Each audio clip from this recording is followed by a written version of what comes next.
हाँ जी, नमस्कार दोस्तों। आत्मनिर्भर संस्थान के ऑनलाइन प्लेटफॉर्म में आपका हार्दिक स्वागत। और पिछली क्लास में हम राजस्थान की अक्षांश स्थिति के बारे में पढ़ रहे थे और राजस्थान की अक्षांश स्थिति कंप्लीट भी कर चुके थे।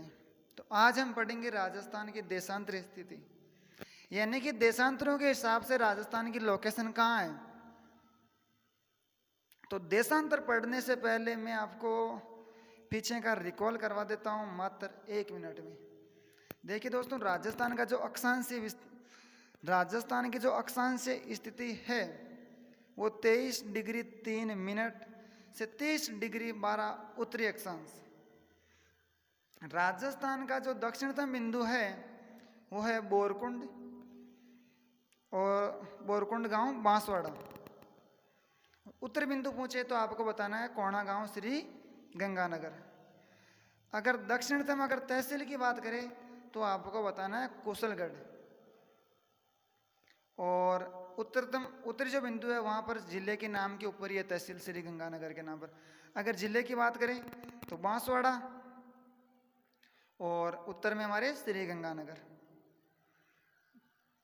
अगर आपको पूछे कि उत्तर से दक्षिण की जो लंबाई है ये कितनी है, 23 डिग्री 3 से 30 डिग्री 12 जो अक्षांशों के बीच में जो डिस्टेंस है, जो दूरी है वो कितनी है, 826। अगर पूछे कि राजस्थान का अक्षांशीय विस्तार कितना है तो बड़े में से छोटा वाक्य निकाल दो।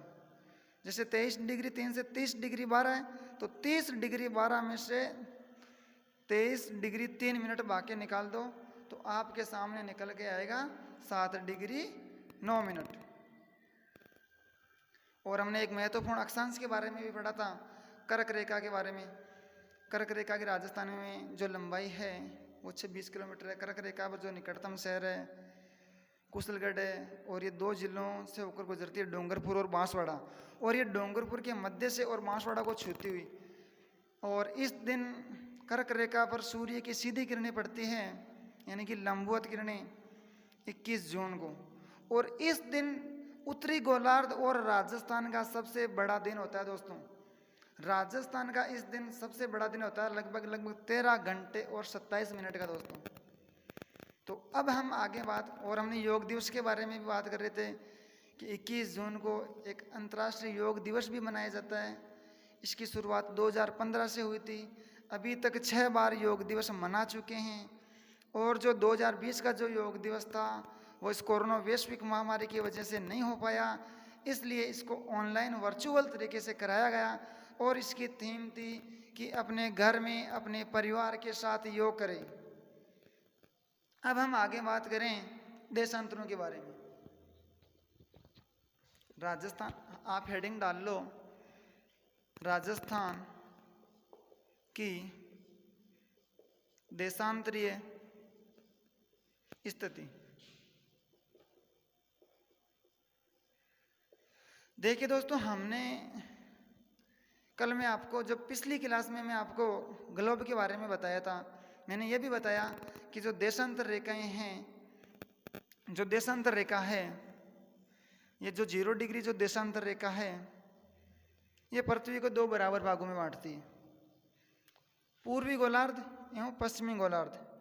पूर्वी गोलार्ध में 180 देशांतर है और पश्चिमी गोलार्ध में भी 180 देशांतर है।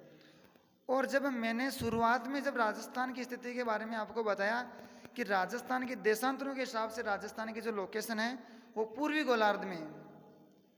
अक्षांशों के हिसाब से तो राजस्थान की जो स्थिति थी वो उत्तरी गोलार्ध में थी। और देशांतरों के हिसाब से अगर हम राजस्थान की स्थिति की बात करें तो वो थी पूर्वी गोलार्ध में, यानी कि जो राजस्थान की जो लोकेशन है वो पूर्वी गोलार्ध में है।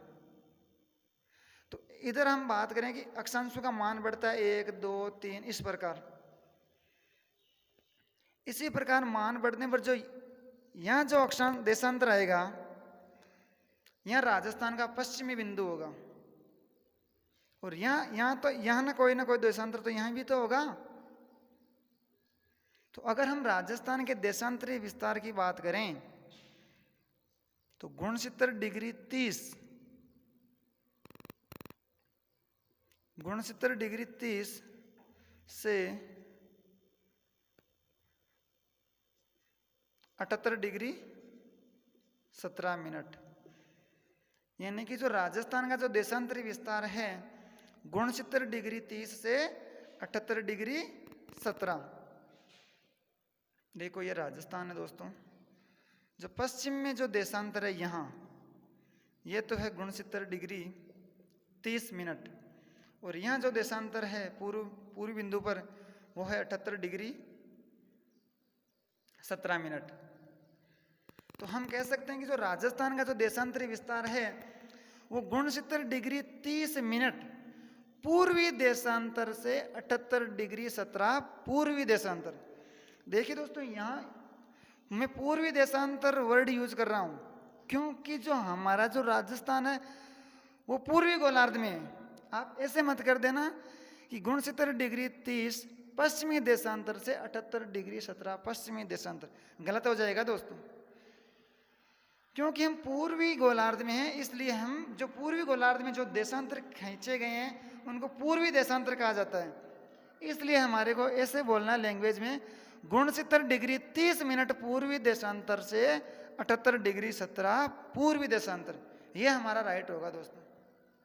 अगर हम इंग्लिश में बात करें तो 69 degree 30 eastern longitude to 78 degree 17 eastern longitude. आप इंग्लिश के जो वर्ड है अक्षांश यानी कि लॉन्गिट्यूड, ये भी आप याद रखना। एक बार मुझे याद है कि पूर्वी देशांतर न देकर उन्होंने दे दिया कि नॉर्थ लॉन्गिट्यूड, ईस्टर्न लॉन्गिट्यूड, जो अक्षांश में पढ़ा था उसमें दे दिया था नॉर्थ लॉन्गिट्यूड। जो राजस्थान की जो अक्षांश स्थिति है 23 डिग्री 3 से 30 डिग्री 12 उत्तरी अक्षांश। ऑप्शन में क्वेश्चन उत्तरी अक्षांश वर्ड यूज में नहीं हुआ, वहां पर ऐसे आया क्वेश्चन कि राजस्थान की अक्षांश स्थिति है, तो ऑप्शन में था 23 डिग्री 3 नॉर्थ लॉन्गिट्यूड से 30 डिग्री 12 नॉर्थ लॉन्गिट्यूड। तो ये भी आपको पता होना चाहिए दोस्तों। अब जो राजस्थान का जो पश्चिमी बिंदु, यहाँ भी तो कोई ना कोई बिंदु तो होगा। तो यहाँ पर जो हमारा जो बिंदु है वो है कटरा गांव। कौन सा गांव है? कटरा गांव। और पूर्व में कौन सा है? सिलाना गांव। अगर हम तहसील की बात करें यहाँ कटरा गांव सम, अगर सिलाना यहाँ पर तहसील की बात करें तो राजाखेड़ा, जिले की बात करें तो जैसलमेर, इधर अगर पूर्व में अगर हम बात करें 78 डिग्री 17 वाले में तो यहाँ पर जो जिला आएगा वो आएगा धौलपुर। अगर आपको पूछ ले कि राजस्थान का पश्चिम बिंदु कौन सा है तो आपको बताना कटरा गांव, और पूर्वी बिंदु सिलाना गांव। अगर तहसील की बात करें तो आपको बताना है सम, इधर बताना आपको राजाखेड़ा। अगर पश्चिमी जिले की बात करें तो आपको बताना है जैसलमेर, और इधर धौलपुर। आपको पूछ ले कि जो 69 डिग्री 30 जो देशांतर रेखा है ये कौन सी तहसील से होकर गुजरती है, तो आपका आंसर होना चाहिए सम। अगर जिले की बात करें तो आपका आंसर होना चाहिए जैसलमेर। इसी प्रकार 78 डिग्री 17 जो पूरी देशांतर रेखा है वो कौन सी तहसील से होकर गुजरती है, तो आपका आंसर होना चाहिए राजाखेड़ा धौलपुर। अब आप इनको नोट भी कर सकते हो। और हाँ सॉरी दोस्तों, ये जो इनकी जो डिस्टेंस है ये कितनी है? जो 69 डिग्री 30 से 78 डिग्री 17, यह हम कह सकते हैं कि कटरा गांव से सिलाना गांव तक जो डिस्टेंस है ये कितनी है? ये है दोस्तों 869। कितनी? 869। यहाँ से क्वेश्चन ऐसे भी बन सकता है कि हमने जो राजस्थान की जो अक्षांश स्थिति के बारे में पढ़ा, जो हमने जो राजस्थान के उत्तर से जो दक्षिण की जो डिस्टेंस है वो थी 826। अगर हम राजस्थान की पश्चिम से पूर्व की अगर डिस्टेंस की बात करें तो ये है 869। तो ऐसे भी क्वेश्चन बन सकता है कि राजस्थान की उत्तर से दक्षिण एवं पश्चिम से पूर्व की जो लंबाई है उनका अंतर बताइए दोस्तों। तो 869 में से आप 826 बाकी निकाल लो तो आपका आ जाएगा 43 किलोमीटर। अंतर कितना है दोस्तों? 43 किलोमीटर, ये भी आपको पता होना चाहिए। अगर हम राजस्थान के देशांतरीय विस्तार की बात करें कि राजस्थान का जो देशांतरीय विस्तार है, राजस्थान कितने देशांतरों में फैला हुआ है, राजस्थान कितने देशांतरों में फैला हुआ है, तो बड़े देशांतर में से छोटा देशांतर बाकी निकाल दो, यानी कि राजस्थान 69 डिग्री 30 से 78 डिग्री 17 देशांतरों के बीच में तो फैला हुआ है।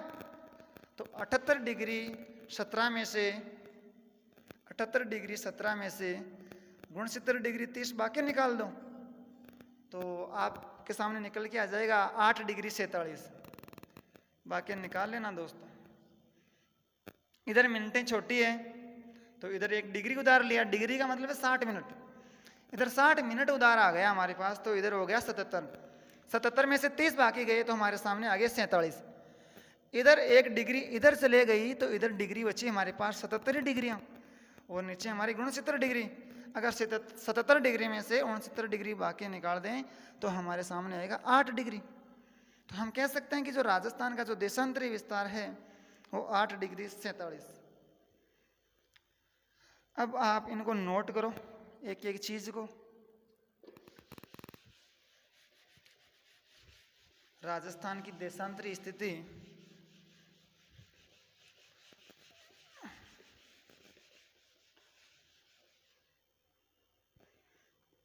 जो राजस्थान की जो देशांतरीय स्थिति है, हेडिंग डालो देशांतर, देशांतर स्थिति। तो राजस्थान की जो देशांतरीय जो स्थिति है वो कितनी है दोस्तों? 69 डिग्री 30 से 78 degree 17। 69 degree 30 minute eastern longitude तो 78 डिग्री 17 मिनट ईस्टर्न लॉन्गिट्यूड, यानी कि 69 डिग्री 30 पूर्वी अक्षांश से 78 डिग्री 17 69 डिग्री 30 मिनट पूर्वी देशांतर से 78 डिग्री 17 पूर्वी देशांतर। अगर हम स्थान की बात करें, जो 69 डिग्री जो 30 जो स्थान है वो हमारे पड़ता है कटरा। अगर हम तहसील की बात करें, तहसील आएगी हमारे सम, और जिला जैसलमेर, जिला जैसलमेर। इसी प्रकार जो 78 डिग्री 17 है ये बिंदु हमारे पड़ता है स्थान सिलाना। कौन सा? सिलाना। कौन सा ना? सिलाना। तहसील राजा खेड़ा। दोस्तों कौन सा खेड़ा? राजा खेड़ा। अगर जिले की बात करें तो धौलपुर। आपको पूछ ले कि राजस्थान का सबसे पूर्वी जिला कौन सा है, तो आपको बताना है धौलपुर, और पश्चिमी जिला है जैसलमेर। और अगर हम इनकी बात करें डिस्टेंस की, यानी कि दूरी, यानी कि जैसलमेर से जो धौलपुर के बीच में जो दूरी है वो कितनी है? 69 डिग्री 30 से 78 डिग्री 17, इनके बीच में जो डिस्टेंस है, यानी कि पश्चिम से जो पूर्व की जो डिस्टेंस है वो आएगी 869। यहाँ तक क्लियर है दोस्तों?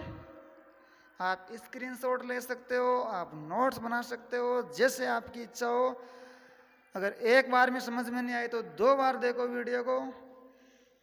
और आपको ज्योग्राफी का प्रत्येक टॉपिक पढ़ाया जाएगा दोस्तों, आप टेंशन मत लो। आप ऐसे मत सोचना कि यार पता नहीं ज्योग्राफी की कंटिन्यू क्लासें लगेगी या नहीं लगेगी। कंटिन्यू क्लासें लगेगी और ज्योग्राफी का पूरा कोर्स भी करवाया जाएगा दोस्तों। आल सब्जेक्ट का धीरे धीरे मैं आपके लिए आल सब्जेक्ट की क्लासें भी लगा दूंगा।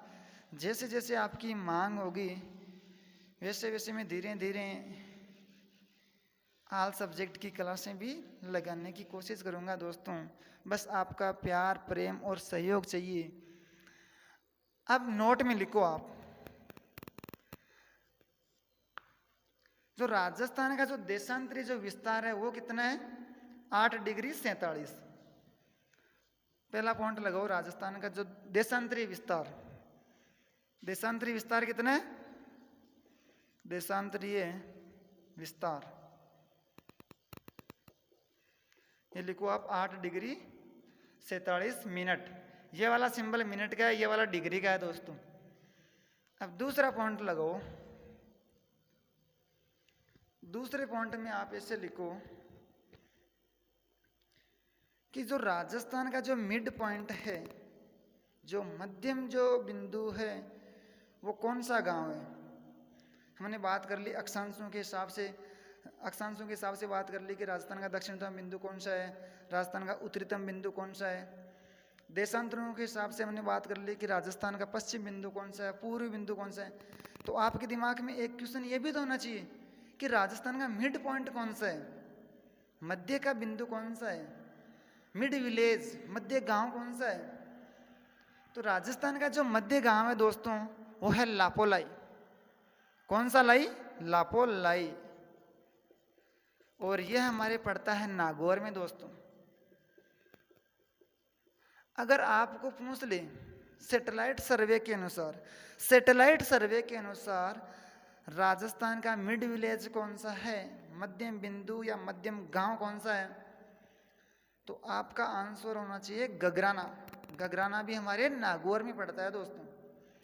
सैटेलाइट सर्वे के अनुसार पूछे तो बताना है आपको, यानी कि जो भूगोल वेता थे उन्होंने सैटेलाइट सर्वे के अनुसार निरीक्षण किया, तो जो राजस्थान का जो मिड विलेज निकल के आया वो आया था गगराना नागौर। सैटेलाइट सर्वे के अनुसार, सैटेलाइट सैटेलाइट सैटेलाइट सर्वे के अनुसार, सैटेलाइट सर्वे के अनुसार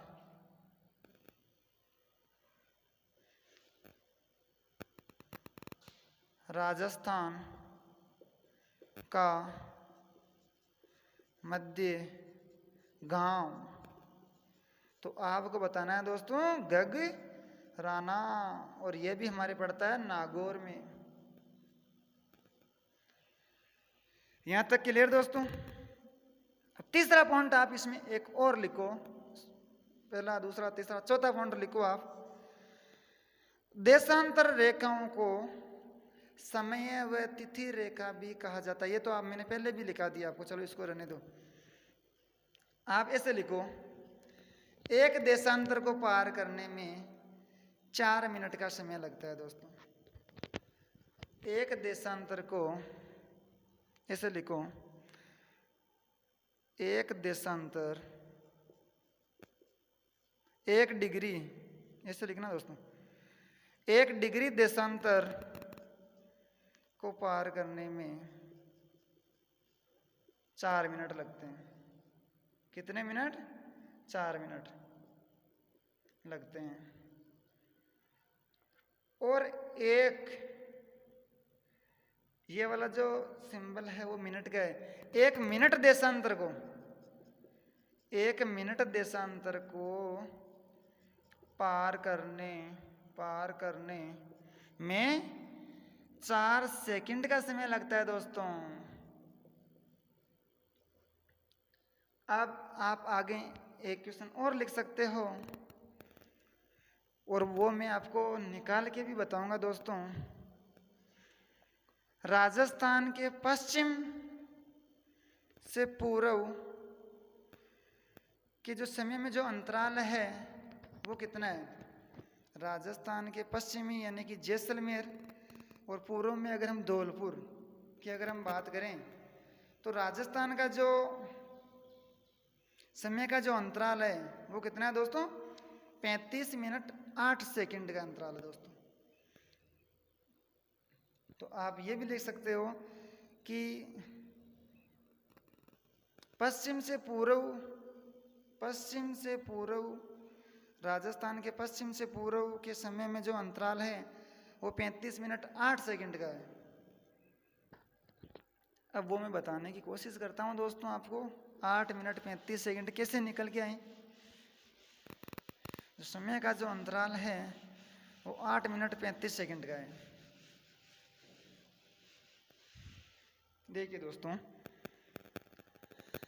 मैंने आपको यह बताया कि जो राजस्थान का जो देशांतरी विस्तार है ये 8 डिग्री 47 है।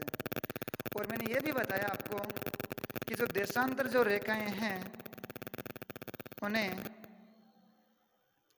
देशांतर रेखाओं को समय व तिथि रेखा भी कहा जा सकता है। यानी कि किसी भी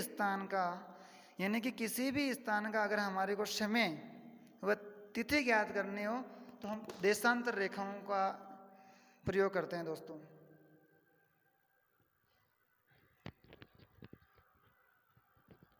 तो मैंने आपको यह भी बताया कि एक देशांतर को पार करने में कितने मिनट लगते हैं दोस्तों। एक डिग्री देशांतर को पार करने में 4 मिनट का समय लगता है। तो हमने डिग्री वाले को 4 से मिनट किया, 8 × 4, तो हमारे सामने निकल के आया 32 मिनट। कितने मिनट? 32 मिनट। और ये वाली है जो मिनटा है। और मैंने ये भी बताया आपको कि 1 मिनट देशांतर को पार करने में 4 सेकंड का समय लगता है। तो 47 मिनट को 4 से इंटू किया तो हमारे सामने जो मिनटें निकल के आई 288। अगर 288 को अगर हम मिनटों में अगर बदलें तो हमारे सामने मिनटें निकल के आ जाएगी 3 मिनट और शेष बच जाएंगे 8 सेकंड। यानी कि 280 सेकंड में हमारे 3 मिनट, हमारे पास 288 सेकंड है तो 3 मिनट में हमारे हो गई 280 सेकंड। बची कितने सेकंड? 8 मिनट। 32 मिनट हमारे पास पहले से ही है और 3 मिनट ये हो गई तो 35 मिनट और 35 मिनट और 8 सेकंड। जो राजस्थान की जो पश्चिम से जो पूर्व के जो समय में जो अंतराल है वो है 35 मिनट 8 सेकंड का। तो लगभग हमने राजस्थान की अक्षांशीय स्थिति के बारे में पढ़ चुके हैं और इनके जो कुछ महत्वपूर्ण जो क्वेश्चन हैं 5-7 वो मैं आपको अभी यहीं सोल्व करवा देता हूं और जो बचे कुछ जो क्वेश्चन होंगे वो आपको मैं कल करवा दूंगा दोस्तों। अब पहला क्वेश्चन है राजस्थान की अक्षांशीय स्थिति। राजस्थान की अक्षांशीय स्थिति है दोस्तों, आपको बताना है। आपके लिए पहला क्वेश्चन है राजस्थान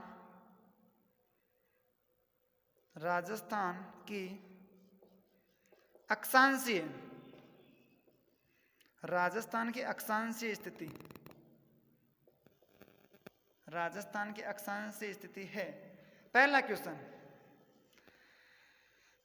23 डिग्री 3 मिनट से 30 डिग्री 12 मिनट उत्तरी अक्षांश। पहला ऑप्शन तो आपके पास ये है।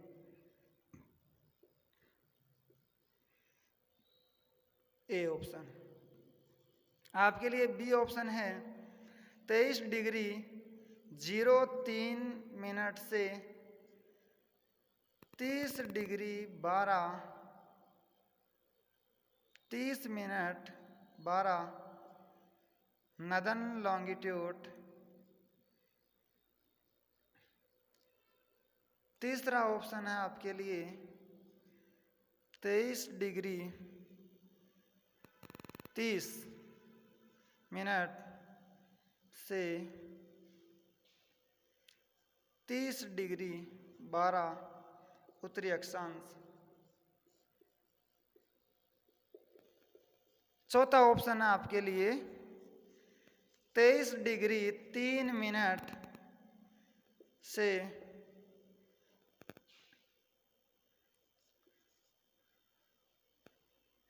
30 डिग्री 12 करना दोस्तों।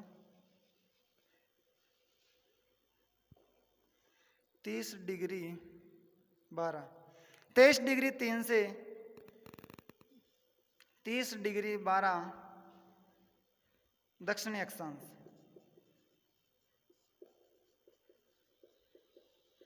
ऑप्शन है पहला ए सही, केवल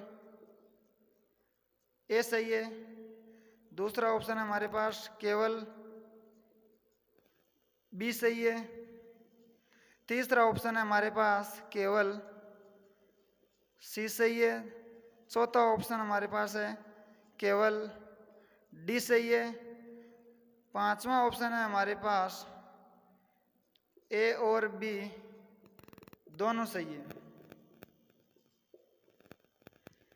अब देखिए दोस्तों, ये हमारे पास क्वेश्चन है 23 डिग्री 3 मिनट से 30 डिग्री 12 उत्तरी अक्षांश, यानी कि जो राजस्थान की जो अक्षांश स्थिति है वो उत्तरी अक्षांश में यानी कि उत्तरी गोलार्ध में। तो पहला ऑप्शन हमारा राइट है क्योंकि इसमें उत्तरी अक्षांश वर्ड यूज हो रहा है। 23 डिग्री 3 मिनट से 30 डिग्री 12। उसने हल्की सी लैंग्वेज चेंज कर दी, उसने बोला 23 डिग्री 03। तो 03 का मतलब ये भी तो मिनट ही है, 03 ही तो। 23 डिग्री 03 मिनट से 30 डिग्री 12 नॉर्थ लॉन्गिट्यूड, यानी कि इसने अंग्रेजी में यूज वर्ड कर लिया उत्तरी अक्षांश का, इंग्लिश वर्ड यूज कर लिया गया है नॉर्थ लॉन्गिट्यूड। तो हमारा ये क्वेश्चन भी राइट होगा दोस्तों। जो तीसरा जो हमारा जो ऑप्शन है 23 डिग्री 30, ये तो गलत हो गया। 23 डिग्री 3 मिनट होना चाहिए, ये तो ऑप्शन नहीं होगा। फिर 23 डिग्री 3 से 30 डिग्री 12 तो मिल रहा है दोस्तों, लेकिन यहाँ पर मिल रहा है दक्षिणी अक्षांश। तो हम दक्षिणी अक्षांश में तो हम आते ही नहीं, हमारा जो राजस्थान है वो तो उत्तरी अक्षांश में है। तो दक्षिणी अक्षांश तो हम देखते ही हमारे को उड़ा देना है। तो हमारा जो ऑप्शन होगा वो ए और बी दोनों सही है। अब हम दूसरे क्वेश्चन की बात करते हैं।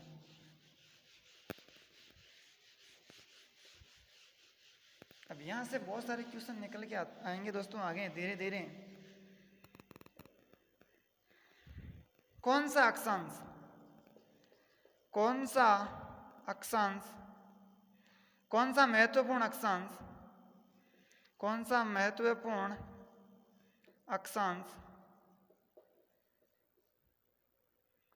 राजस्थान से होकर गुजरता है? कौन सा महत्वपूर्ण अक्षांश राजस्थान से होकर गुजरता है? आपके पास ऑप्शन है दोस्तों कर्क रेखा, दूसरा ऑप्शन है आपके पास भूमध्य रेखा, तीसरा ऑप्शन है आपके पास मकर रेखा, और चौथा ऑप्शन है आपके पास आर्कटिक रेखा।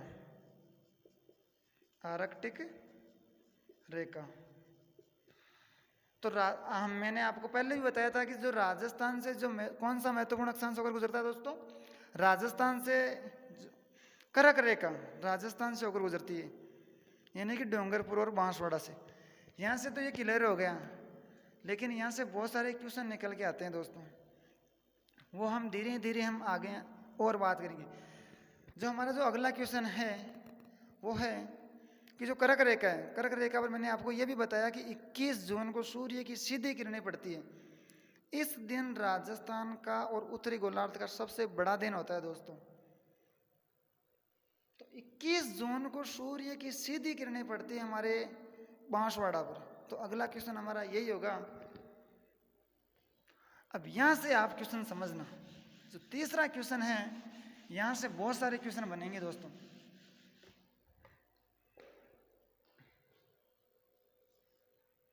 इक्कीस जून को सूर्य की सीधी किरणें कहां पड़ती है? 21 जून को सूर्य की सीधी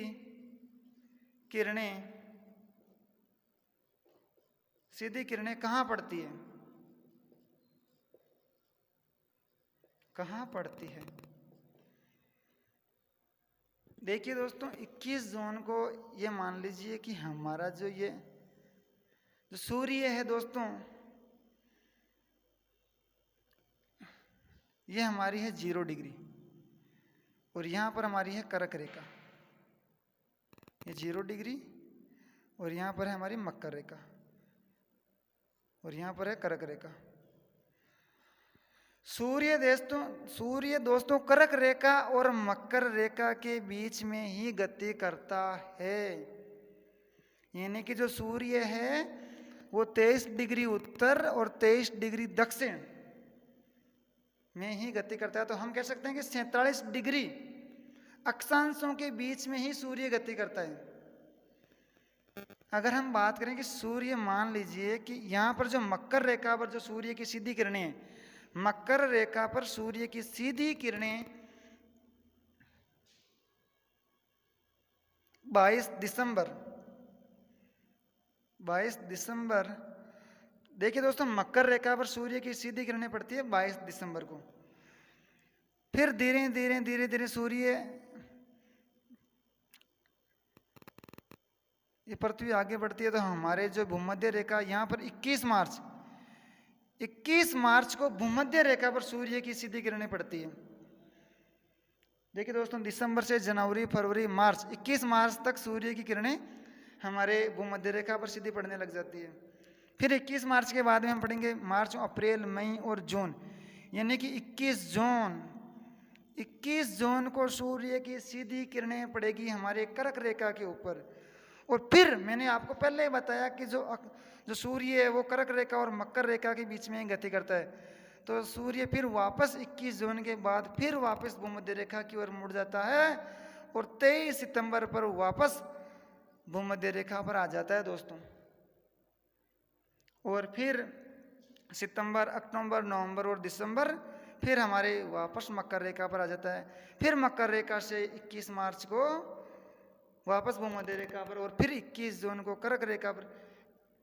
ये इनका प्रोसेस है दोस्तों।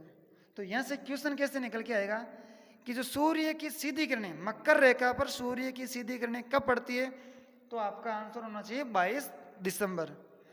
अगर आपको पूछे कि भूमध्य रेखा पर सूर्य की किरणें सीधी कब पड़ती है, तो आपका आंसर होना चाहिए 21 मार्च और 23 सितंबर। अगर कर्क रेखा की पूछे कि कर्क रेखा पर सूर्य की सीधी किरणें कब पड़ती है, तो 21 जून। यहां पर हमारा राजस्थान है दोस्तों और यहां पर हमारा बांसवाड़ा है। तो जो सूर्य की जो सीधी किरणें हैं वो हमारे बांसवाड़ा पर पड़ती है दोस्तों। अगर पूछ ले आपको कि सूर्य की तिरछी किरणें कहां पर पड़ती है, सूर्य की तिरछी किरणें कहां पर पड़ती है, राजस्थान के कौन से जिले में सर्वाधिक तिरछी किरणें पड़ती है, तो मैं आपको एक डायग्राम, अलग डायग्राम के माध्यम से समझाने की कोशिश करूंगा। जैसे देखिए दोस्तों, ये हमारा देशांतर है 0 डिग्री देशांतर। हमारी पृथ्वी गोल है लेकिन हम देखते हैं तो हमारी पृथ्वी ऐसे हमारे को प्लेन दिखाई देती है। ये जो अक्षांश है ये 90 डिग्री ध्रुव है, उत्तरी ध्रुव है, और ये 90 डिग्री दक्षिण ध्रुव है।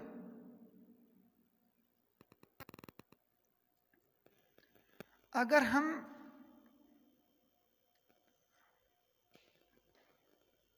इधर हमारे ध्रुव आ जाते हैं दोस्तों, अक्षांशों के हिसाब से अगर हम बात करें तो ये जो 0 डिग्री जो देशांतर है, अगर हम इसको इस प्रकार घुमा दें, इस प्रकार, देखिए दोस्तों यहां से मैं इसको उठाकर ऐसे लेके आ रहा हूं। यहां पर हमारे जो उत्तरी अक्षांश थे हमारे 90 डिग्री यानी कि ध्रुव है, तो मैंने इसको इधर ऐसे लेके आ गया, तो ये जो 90 डिग्री हमारा जो अक्षांश है उत्तरी ध्रुव है, ये इधर आ गया। 90 डिग्री उत्तरी ध्रुव है, हम बोल सकते हैं इसे उत्तरी ध्रुव है। तो ये हो जाएगा हमारा दक्षिण ध्रुव है। 90 डिग्री दक्षिण ध्रुव है।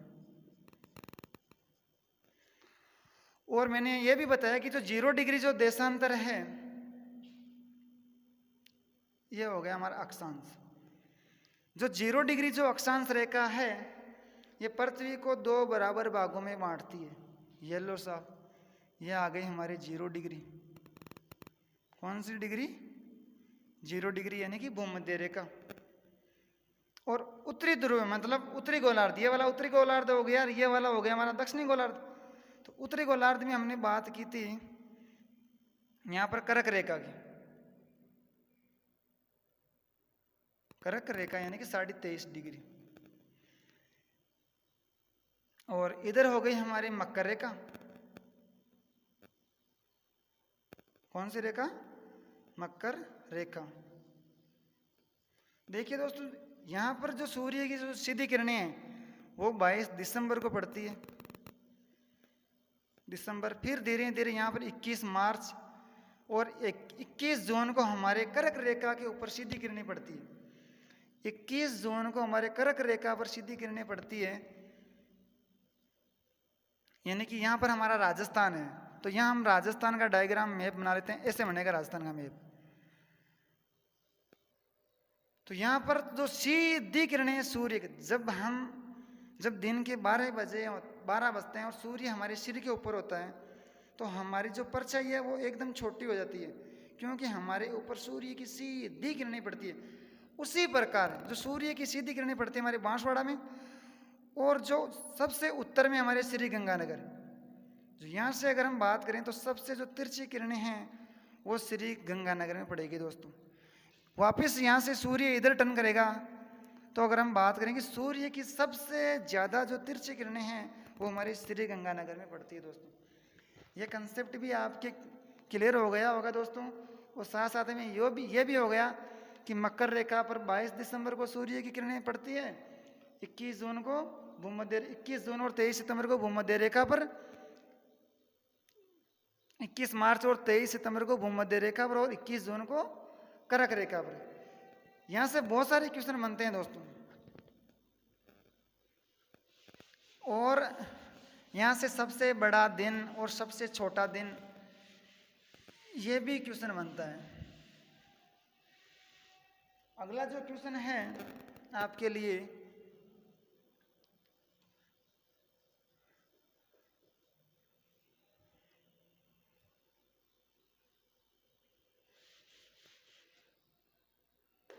राजस्थान का सबसे बड़ा दिन, राजस्थान का सबसे बड़ा दिन। ऑप्शन है 21 जून, ऑप्शन बी 21 मार्च, ऑप्शन सी 23 सितंबर, ऑप्शन डी 22 दिसंबर। बताइए दोस्तों, राजस्थान का सबसे बड़ा दिन 21 जून और सबसे बड़ी रात 22 दिसंबर। अब यहां से एक लॉजिक क्वेश्चन है दोस्तों, 21 जून को अगर सबसे बड़ा दिन होगा तो सबसे छोटी रात कब होगी? 21 जून को सबसे, अगर जो बड़ा दिन होगा तो उसके विपरीत उसी गोलार्ध की बात कर रहा हूं। जैसे राजस्थान में 21 जून को सबसे बड़ा दिन है, तो राजस्थान में सबसे छोटा दिन कब होगा? सबसे छोटी रात 21 जून को होगी, क्योंकि दिन बड़ा हो गया तो रात छोटी हो जाएगी। इसी प्रकार 22 दिसंबर को राजस्थान यानी कि सबसे बड़ी रात होती है, तो हम कह सकते हैं कि सबसे बड़ी रात होगी, तो इस दिन सबसे छोटा दिन होगा 22 दिसंबर को। और अगर हम इनको अच्छे से समझें तो फिर वापस आ जाओ आप उसी ग्लोब के ऊपर।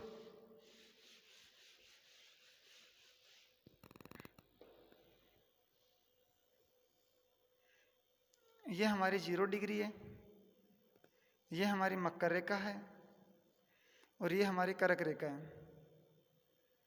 कर्क रेखा, जो सूर्य की जो सीधी किरणें हैं वो 22 दिसंबर को तो पड़ती है हमारे मकर रेखा पर 22 दिसंबर, फिर 21 मार्च को हमारे पड़ती है भूमध्य रेखा पर, और 21 जून को पड़ती है हमारे कर्क रेखा पर सूर्य की सीधी किरणें। फिर 21 मार्च से फिर वापस घूम के यहाँ पर आ जाता है 23 सितंबर। 23 सितंबर को सूर्य की सीधी किरणें पड़ती है हमारे भूमध्य रेखा पर। देखिए दोस्तों, राजस्थान का और उत्तरी गोलार्ध का सबसे बड़ा दिन है 21 जून। अगर हम बात करें कि राजस्थान का सबसे, और यहां से क्वेश्चन कैसे बन सकता है दोस्तों कि आपको पूछ ले कि पृथ्वी पर सबसे बड़ा दिन, तो पृथ्वी पर सबसे बड़ा दिन होगा 21 जून को, और सबसे बड़ी रात होती है दोस्तों 22 दिसंबर को। आपको पूछे कि दिन की अवधि, दिन की, क्योंकि जो उत्तरी गोलार्ध में है दोस्तों, जब 21 जून को सूर्य की किरणें कर्क रेखा पर पड़ती है तो उत्तरी गोलार्ध में 6 महीने का दिन होता है दोस्तों। इसलिए हम कह सकते हैं कि जो पृथ्वी पर जो सबसे जो बड़ा दिन है वो 21 जून को होता है। इसी प्रकार वापस ये इधर आता है 22 दिसंबर को मकर रेखा पर। तो जो दक्षिणी ध्रुव होता है, दक्षिणी ध्रुव यहाँ 6 महीने की रात होती है। तो इसलिए हम कह सकते हैं कि 22 दिसंबर को सबसे बड़ी रात होती है तथा 21 जून को सबसे बड़ा दिन होता है दोस्तों।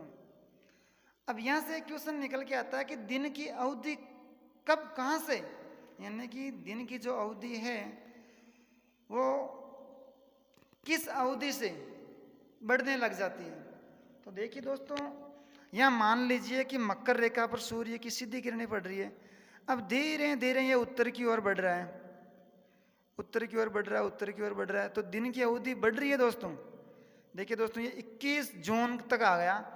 तो 21 जून हमने कहा था कि 21 जून यानी कि पृथ्वी का यानी कि सबसे बड़ा दिन 21 जून को होता है। तो दिन की अवधि बढ़ने कब लगती है? 22 दिसंबर से। और वापस रात के, आपको पूछे कि रात की अवधि कब से बढ़ना प्रारंभ हो जाती है, तो यहाँ से ये वापस टर्न करता है, यहाँ से 21 जून से इधर। तो वापस बढ़ने पर वापस रात की अवधि बढ़ने लग जाती है। जैसे ये 22 दिसंबर को मकर रेखा पर आता है तो सबसे बड़ी रात होती है दोस्तों इस दिन।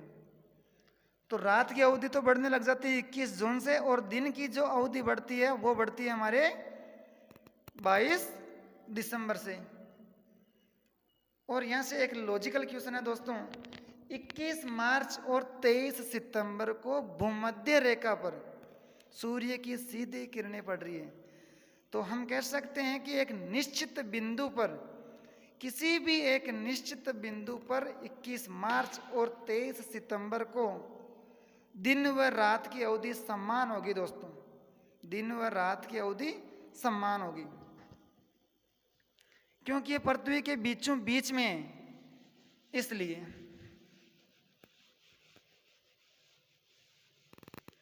आपको पूछ ले कि अगर 21 मार्च या 23 सितंबर, 21 मार्च या 23 सितंबर को जयपुर में 11 घंटे का दिन है, 11 घंटे का दिन है, तो रात कितने घंटों की होगी? तो रात कितने घंटों की होगी? तो देखिए दोस्तों, 21 मार्च और 23 सितंबर को एक निश्चित स्थान पर दिन और रात की अवधि समान होती है दोस्तों। अगर दिन 11 घंटे का है तो रात भी 11 घंटे की होगी। देखिए दोस्तों, हम पढ़ते हैं कि जो हमारे जो दिन की अवधि होती है वो 24 घंटे की होती है। ये गलत है दोस्तों। हमारे दिन की जो अवधि जो फिक्स नहीं होती है, क्योंकि जो हमारी जो पृथ्वी है वो पश्चिम से पूर्व की ओर एक चक्कर पूरा कर लेती है 24 घंटों में। हम बोलते हैं कि 24 घंटों का एक दिन, ऐसा नहीं है। हमारी जो पृथ्वी है वो पश्चिम से पूर्व की ओर परिक्रमा करती हुई 24 घंटों में एक पूरा चक्कर पूरा कर लेती है। जो हमारी जो पृथ्वी का एक अक्षीय झुकाव है, 23.5 डिग्री पर हमारी पृथ्वी झुकी हुई है। इस कारण हमारे जो ध्रुवीय सेक्टर हैं वहाँ 6 महीनों के दिन व 6 महीनों के रात होते हैं दोस्तों। तो हम ये नहीं कह सकते हैं कि 24 घंटे का दिन व 24 घंटे की रात होती है हमारी पृथ्वी पर, यह गलत है। अगर हम बात करें कि 21 मार्च को, ऐसा नहीं है कि 21 मार्च को सभी स्थानों पर, 21 मार्च को सभी स्थानों पर समान अवधि होगी दिन और रात की। जैसे जैसे हम उच्च अक्षांशों की ओर बढ़ते हैं तो दिन की अवधि बढ़ती है दोस्तों। मैंने पहले भी बताया था आपको अक्षांशों में, जैसे जैसे हम उच्च अक्षांशों की ओर बढ़ते हैं